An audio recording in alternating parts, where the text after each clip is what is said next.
Left over rice চিলা বানানোর জন্য আমি এখানে আগের দিনে 1 বাটি মতন ভাত বেঁচে গেছিলো, সেই ভাত মিক্সিং জারে দিয়ে তাতে 1/4 কাপ আর 2 টেবিল চামচ সুজি আর পরিমাণ মতো লবণ, ওই কাপ মেপে যতটা দই নিয়েছি ততটাই দই নেবো আর কি। 1/4 কাপ দই আর 2 টেবিল চামচ মতো নিয়েছি, তার সাথে 1/4 কাপ জল মিশিয়ে কিছুক্ষণ রেস্টে রেখে দেবো। সুজিটা একটু ফুলে গেলে এতে দিয়ে দেবো একটু আদা, এটা কুচি কুচি করে দিয়ে দিয়েছি। চাইলে কিন্তু আপনারা লঙ্কাও দিতে পারেন, তবে আমি তো লঙ্কা দিই নাই।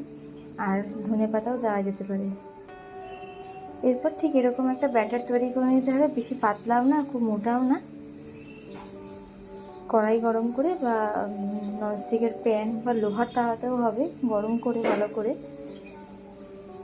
একটা পিঠ ভালোভাবে উপরটা শুকিয়ে এলে তখন এতে দিয়ে দিতে হবে ঘি। এরপর এপিঠ ওপিঠ লাল লাল করে ভেজে নিলে চিলা তৈরি। খুবই ভালো লাগে খেতে, অবশ্যই একবার ট্রাই করে দেবেন, বাচ্চাদের তো খুবই ভালো লাগে। আর এর মধ্যে চাইলে আপনারা আপনাদের পছন্দ অনুযায়ী মশলা ব্যবহার করতে পারেন কোনো রকম, যদি মশলা খেতে পছন্দ করেন তাহলে। শুধু মুখে তো ভালো লাগে, এছাড়া কোনো তরকারির সাথেও খেতে ভালো লাগে। অবশ্যই একবার ট্রাই করে দেখবেন। আমার পুচকের তো এরকম চিলা খেতে ওর খুব পছন্দ, তাই আমি বানিয়েছিলাম।